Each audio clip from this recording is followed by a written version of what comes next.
Welcome back to yet another episode of Seminole Sideline 365. I am KB. Once again, the old man is not here, but we will have a special tidbit from the old man, so stay tuned for that because that is always interesting to hear what he has to say. So we're back today because breaking news for Friday was Mycah Pittman has entered the portal. We talked about it last night. We talked about it on Thursday. There's going to be a flurry of guys that enter the portal from Florida State's roster as the rosters start to trim. The deadline's coming up for everyone, but grad transfers on Sunday night, rolling into Monday at the end of the month, when you can't enter the portal anymore, right? And this is the last time, contributors or guys that are looking for playing time are going to be able to enter and get a good spot, right? And we know there's a few schools that have scholarships open. Now Florida State is starting to have scholarships open. We'll talk about that a little bit, but I think it was a bit of a surprise for most people that Mycah entered his name. The reason it was more of a surprise was because of his injury. And we talked about this a couple of weeks ago. What was the impact of his injury on this team? And that impact is, like we said, it wasn't production. It wasn't going to be in the numbers, right? This is a guy who only had 330 yards on the season. So it wasn't like you're going to say, oh, gosh, Mycah got hurt. We won't be able to survive that blow to statistically to Florida State. No, Florida State can survive that. It is that, and you pull up his numbers here, it's the intangibles, the other things you don't see on the stat sheet necessarily. His pass blocking, his run blocking, his run blocking specifically on the edge. Great blocker in space, right? He can lock it. He's strong. He's built like an ox. The guy it can lock down a defender on the edge. Great at doing that. But the security he brought to the punt return game, which is, I think, a major reason why we brought him in, is what you're going to miss about him. I don't think he dropped the ball last year. There were some times you could have said he could have stepped up a little bit and caught the ball. But with him back there, you did not have to worry about fumbles or bobbles or making mistakes back there. And that's something that's been tough for Florida State since the Jimbo Fisher era, right? We haven't had a guy. There's always been that concern about a guy misreading a ball. Is he going to bobble at this time? We know field position has cost his team, over the years. And Mycah brought some consistency back there. So it was all those little things. And he wasn't a guy that was running back punt returns, for touchdowns. He had 164 yards on the season in the punt return game, like you can see there. Decent average of 10 yards per punt return. Good average. But it wasn't like he was running things back for touchdowns. Once again, he's not a game breaker like that. But it's the consistency, the security of what that guy gave you. And that's where we said we may miss him with the injury. But now he enters his name into the portal, which tells me, A, is he trending back faster from his injury and he thinks he's going to be able to play this year? Or B, he sees what's in front of him. He sees what's been recruited. Jacobs, Hakeem Williams. He sees what's coming in next year. Camden Fry. You got 4 stud receivers coming into the next recruiting class, right? 3 to 4 stud receivers coming in the next recruiting class, plus the guys that are in front of them. You got Darian Williamson. You got Tron. You got a lot of depth on this team, especially at the wide receiver position. And I think just kind of the writing was on the wall, right? You see it this round, like we said, Tron, Johnny, Darian. You could throw Deuce in there if you want to, even though Deuce I don't think has done anything in my opinion yet. But and then you have Winston Wright and Zakhari in the slot position. And Winston Wright is the guy, once again, coming off injury, but he has proven production. That guy at West Virginia produced, and he still has more proven production than Mycah Pittman had coming from Oregon, right?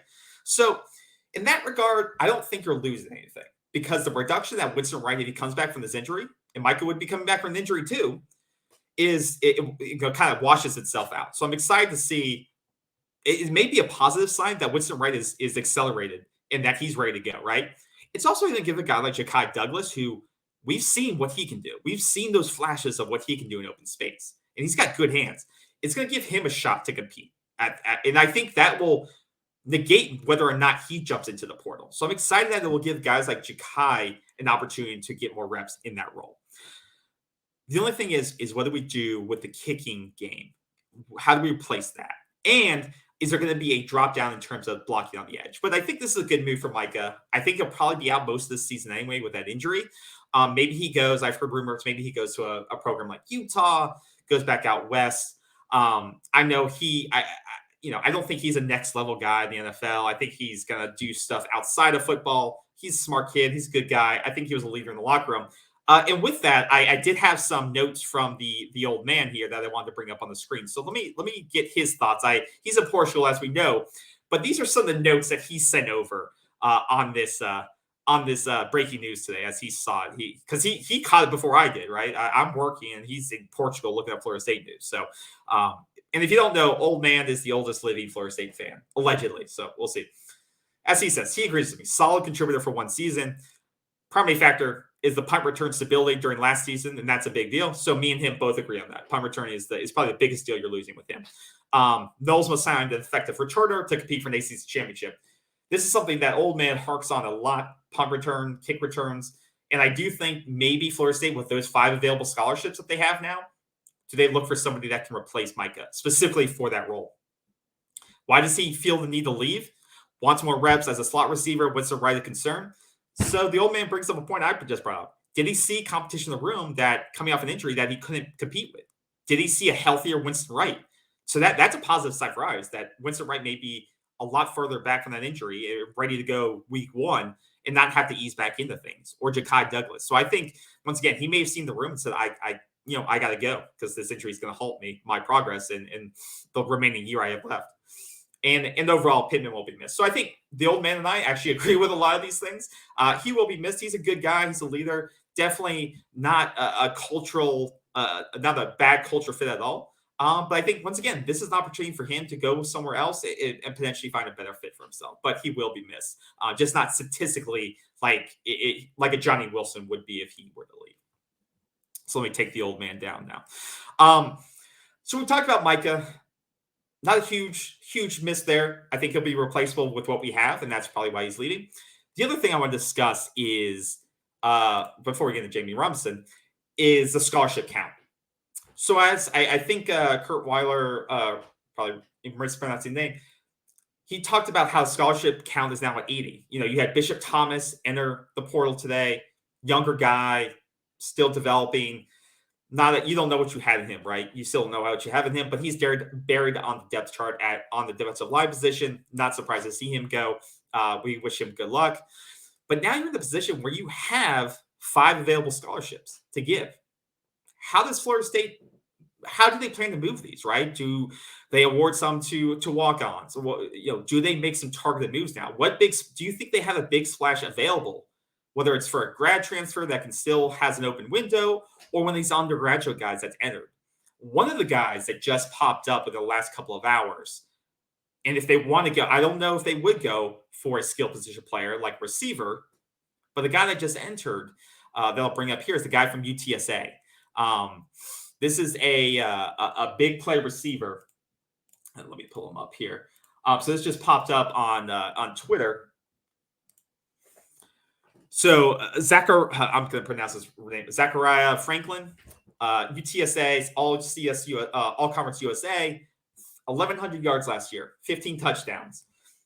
Big play guy. Once again, this is a guy coming from a lower level, but has proven production, proven numbers. 6'1", I think 185. So he may be able to play. I'm not quite sure. Honestly, I haven't seen his tape, but he's going to have a lot of it. He's got over 1,100 yards. Last year, blowing up his numbers here and looking at his game log, so you can see this year. I mean, he played against some big teams, right? He played against Texas. He had over, I think, 100 yards against Texas last year. If I'm looking at Texas, 84 yards and a touchdown. Houston, over 100 yards, 10 receptions. Another ranked team, triple overtime, though. Troy, first game of the season, touchdown, 37 yards, 144 against UNT. So once again, a little bit of lower competition level, but this guy 10 catches, 7, 6. This was a primary receiver for that team, and a lot of teams still couldn't lock him down. Is this a guy that Florida State could sell on saying, hey, we're going to be competing for a national championship? So this is the difference, right? Deion can go after Florida State's players on their 3rd or 4th string guys and say, hey, we're rebuilding, but we can offer you a starting spot. Now, for a guy like Franklin at UTSA, they can say to him, hey, you want to take a step up and play in the ACC, play in prime time, and compete for a national championship and get national recognition at the biggest level? they can sell a guy like that, right? This guy doesn't need more playing time necessarily, right? He's had, he's shown what he can do numbers-wise at Conference USA, but he needs to be on a bigger stage in big games competing at the highest level. And that's something Florida State can sell. That's something Deion can't sell right now, right? Colorado's probably going to be a 5 to 6 win team this year. Let's just be honest, right? It's a total rebuild. That's where programs like Florida State, Clemson, Alabama, those schools are, with their limited scholarships, can sell the opportunity to compete at the highest level right now. So, do you think Florida State takes a shot at this kid? I don't know. Like, would it shake up the locker room? It would be nice to have. It could cause some uneasiness, right? Because we expect that this is going to be Johnny Wilson and Tron and Darian Williams' year, right? Tron's going to break out this year. He's going to go alongside Johnny Wilson. You'll have Winston Wright or Zakhari in the slot. You kind of know who's going to be in those positions right now. Do you throw a guy like in here who has proven production and just put it over the top and risk messing up the culture right now? Is it worth it to you? This is where you're taking a gamble as a coach, right? You could take an all-star like this and insert him in and potentially have like the dream team, for a receiving group. But it could rub a couple of those younger guys the wrong way that have been trying, who have been recruited in, like Tron and Darian Williamson, who have been stuck around to compete for that spot, and now you're still over recruiting them with transfers. So we'll wait and see. Let me know in the comments. Do you think this is a guy that Florida State should go over? But I do think that Florida State will look to go after at least maybe one on the defensive back side, to try to replace who they're losing there. Maybe a rotational linebacker, and maybe a younger guy, younger defensive lineman. Maybe a guy that, once again, who's looking, maybe a mid-major kind of defensive lineman who's in the portal that's looking just to get in a bigger program and wants to be developed. Maybe someone like that for depth purposes.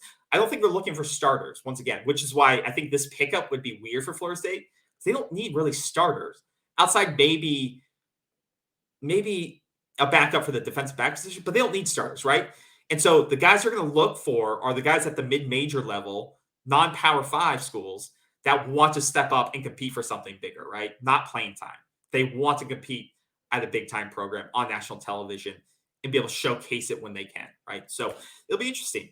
It'll be interesting what they do. So let me know in the comments what you think there.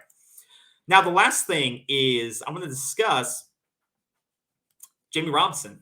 As we know, the draft is going on. I'm not really interested in the draft. Not a lot of Florida State guys available this year. I don't care. We saw Anthony Richardson go number 4, which I know Florida State fans were going crazy about because, the guy was inconsistent last year, had 14 straight incompletions against Florida State at the end of the year, and now he's the number 4 pick. I don't wish any ill against the guy. I don't think he's going to be immediately a successful player just because I don't see him. Some people compare him to Cam Newton, and I'm like, Cam Newton was able to carry his team to a national championship. Literally, that Auburn team, I don't think had more than maybe one NFL player on it. Maybe one, right? And Cam Newton single-handedly bulldozed them to a national championship. Whereas Anthony Richardson and the Florida staff, they couldn't eke out, more than 6 wins, right? So I don't know. I think he's an athletic freak. He can make some big-time plays, but I think it's going to take some time for him. So number 4 is a high-value pick for a guy like that, in my opinion. But we'll see. I'm not an NFL expert. Jammie Robinson, still's on the board. People project him as a number 3, third-round pick. Could he go in the second round? I don't know. I think the thing against him right now is that he's more of a run support specialist. What I'm reading is that they don't like him he can't maybe play with the bigger receivers when they go deep. He can't really high point against those big time receivers like that. This guys that are 6'3", 6'4". And he's better in the right scheme. You have to find the right scheme for him, right? And you have to let him play within that, right? Run support. So there are some negatives against him, right? He's not the athletic freak back there, but he does his job really well when you find him in the right scheme, like Florida State did, right? The guy is a finisher. It doesn't avoid contact. The guy knows how to play his role when you put him in there. Like I said, some of his measurement numbers weren't the best, but like I said, you have to find the right team for him. So I think I'm not going to project where he's going, what pick, whatever, what team, because once again, I don't know these things. I don't care about these things, but I think the team that picks him, whether it's the 3rd, 4th, 5th, or 6th round, is going to get a great player. And I hope a team picks him knowing that they need to fit him in the right way. They don't try to force a square into a circle, right? Just like Florida State did, they found a way to utilize Jammie's abilities when he transferred in. They developed him, and they found a way to get the most out of him. And look what he did. All ACC player 2 years in a row, led the team attack, all these things. I think if the team finds him and places him in the right scheme, he could be an all-pro, a Pro Bowler one day. Maybe not his first, second year, but he's got the intelligence and the will and the physicality to play the right way and play at a high NFL level. So it may be better for him to go in the 4th, 5th, or 6th round, because that will mean that the right team is going to pick him versus someone who's taking a chance on him and trying to change him. So that's just my analysis there. But I think it's going to do it for tonight. I don't want to go too long because there may be more breaking news, whatever. But let me know in the chat below, what are your thoughts on Mycah Pittman jumping in the portal? I think it's a good move for him. But do you think we go out in the portal and replace him with somebody? Another kick returner? Any names that you know about for kick returns? Do you think we go after this guy, Franklin from UTSA, this big-time performer? Is it worth the shaking up the locker room with that? And then where do you think Jammie Robinson goes? Any thoughts there? Because I'm not the NFL expert, so let me know. Well, thank you again, guys. Like, subscribe, share if you like what we're talking about. We'll see you soon. Have a good one.